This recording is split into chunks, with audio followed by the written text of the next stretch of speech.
Okay, ladies and gentlemen, let's talk about location because it's hard to understand history if you don't understand where this history is actually being made, which involves the ability to find where places are on planet Earth, looking on a map and saying that's where that is.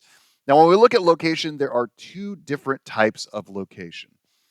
One is known as relative location, and relative location is when you describe something like the position of something based on another location. All right. So, for instance, you will hear words like next to, or on the corner of, or in, or north of, or between. So, like, where's Kohl's? Oh, Kohl's is next to Hobby Lobby. Where's Ukiah High School? Oh, it's on the corner of Despina and Logap. Uh, where's Hawaii? It's in the Pacific Ocean. Where's Chico, California? It's north of Sacramento, California. Where's the United States? It's in between the Pacific and Atlantic Oceans. Okay, so we have two locations, and then relative location kind of describes one location in its relationship to another location. You want to do it the easy way, think of direction. All right. The use of north, south, east, and west, this is a form of relative location. So if we take the city of Sacramento, which is kind of in the center north of California, say, okay, where's Ukiah relative to Sacramento? Well, Ukiah is northwest of Sacramento. Oh, where's San Francisco in relation to Sacramento? San Francisco is west of Sacramento. Where's Stockton? Stockton is south of Sacramento. Again, when you do relative location, it's relative to another place on the planet, usually really close by. More complicated one is called absolute location. This describes a position using latitude and longitude to point out the exact coordinates of a location on planet Earth. So you've probably done some kind of math that involves a graph, and that graph has an XY axis like this. And you're told to take your fingers and eventually move them together, and it will be the coordinates somewhere on a grid. And those coordinates represent something. Well, that's how latitude and longitude actually works. Except it's fairly easy with a little bit of practice to learn how to do it. And this is what you're here to do. Relative location, not really that difficult to master. Absolute's a little harder. Okay. So those are the two different types of location. So we have planet Earth here, and if we were to say something like, oh, where's South America? Well, South America is between the Atlantic and Pacific Ocean, or South America is south of North America, or South America is north of Antarctica. You know, fairly easy stuff in terms of relative location. Absolute location gets a little more tricky, and it actually involves these lines. So, our first set of lines are latitude lines. Latitude lines is the distance, and the distance is in degrees, north or south of the equator. It's the distance north or south of the equator. So the equator is at 0 degrees latitude. It is the starting point, okay? And there it is, right there in the middle. This is 0 degrees latitude, and everything to the north is north latitude. Everything to the south is south latitude. Now, there are ending points here because you're in a globe and you got to essentially go to the top of the globe and the bottom of the globe.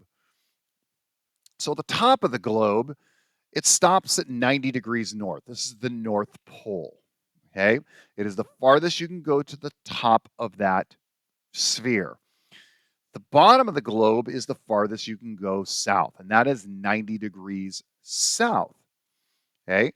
So lines of latitude go horizontal across the globe. The farthest north you can go is 90 degrees north. The farthest south you can go is 90 degrees south. Longitude is the distance, again, in degrees east or west of the prime meridian.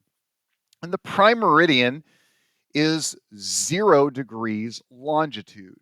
Where is it located? It is located right there. Okay. Now, now we have a full globe we got to go around.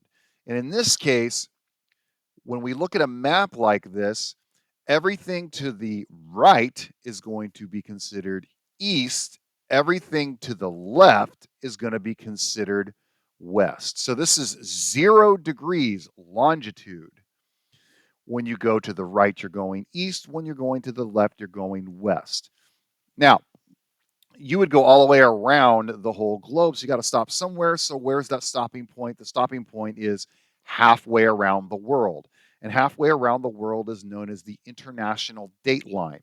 It's at both 180 degrees east and 180 degrees west. So it's at 180 degrees. Okay. The international date line is the location that if you like fly from San Francisco right here and you go west over the Pacific to Japan, let's just say, you actually gain a day. So, and because of the time zones, as we're going to take a look at here in a moment. Okay, now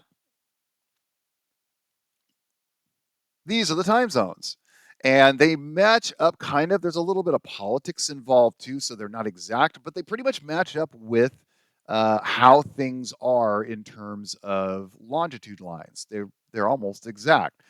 If you did not know, time changes based on where you are in the world by hours. So, for instance, right here is Ukiah. We are in the Pacific time zone.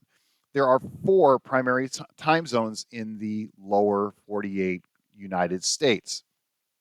If right now it is 2 o'clock in the afternoon here in Ukiah, that means in Denver, Colorado, it is actually 3 o'clock. In Chicago, Illinois, it is actually 4 o'clock. And in New York, it's actually 5 o'clock. So if you go farther east, you lose an hour each time zone. Okay. So it's actually 1, 2, 3. So it's 3 hours actually ahead going that direction. If you go west, then it's the other way. So it's 2 o'clock here in Ukiah.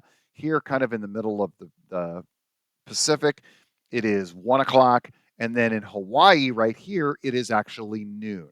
So that's how the time zones work. They kind of match with the longitude, and you keep on going either um, plus hours or minus hours going that direction. One thing to remember if you're getting confused about, okay, I don't understand what lines are which, think of latitude as flatitude. They are the lines that are flat. Okay? Think of longitude as length, long. They are up and down. When we start to find coordinates on a map using latitude and longitude, we always start with latitude first. When you're finding absolute location, start with latitude. So here's our map again, and I'm going to give you a location to find. If you want to pause this when I give you the location and see if you can find it first, you can do that and then start it up again, and I'll give you the answer. The coordinates of this location are 39 degrees north, 123 degrees west. If you want to take a guess where this is, you can stop, look at the numbers across the bottom of the screen and the side of the globe there, and you can try to find the answer. Ready? Pause. Welcome back.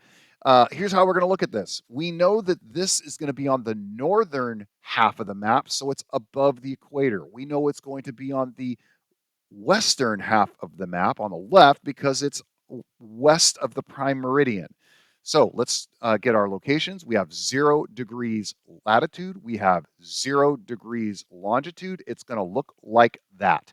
Since it is north and west, there's our position where they intersect. North is going to be on that part of the map, and west is going to be on that part of the map. So that means that wherever this location is, it is somewhere in this quadrant. If you split it up into 1, 2, 3, 4 parts of the map, that would mean there's quadrants. And so somewhere up here is that 39 north and 123 west. Okay, well, here's 0, so I need to find 39 degrees north. So basically, everything here is degrees of 15. So it's 15, 30, 45, 60, 75, 90. All right. Well, roughly 39 seems to be right about there. Okay. So somewhere 39 is on that line.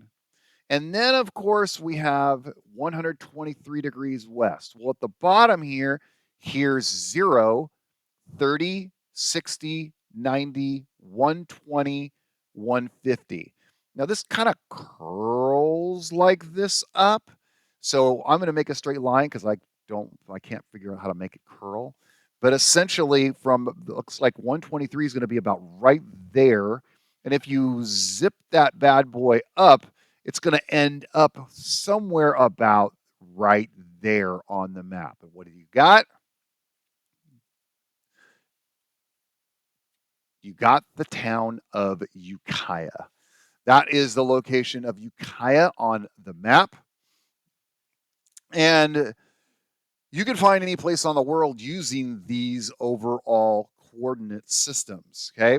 So where would Ukiah be relative? Well, Ukiah is in California. Ukiah is in the western United States. Ukiah is north of San Francisco. Ukiah is in the mountains, those kinds of things. But if you want absolute location, you use latitude and longitude. It is located at 39 degrees north latitude and 123 degrees west longitude. Always start at your zero, start at the equator, start at the prime meridian. Think about is it north or south, then east or west.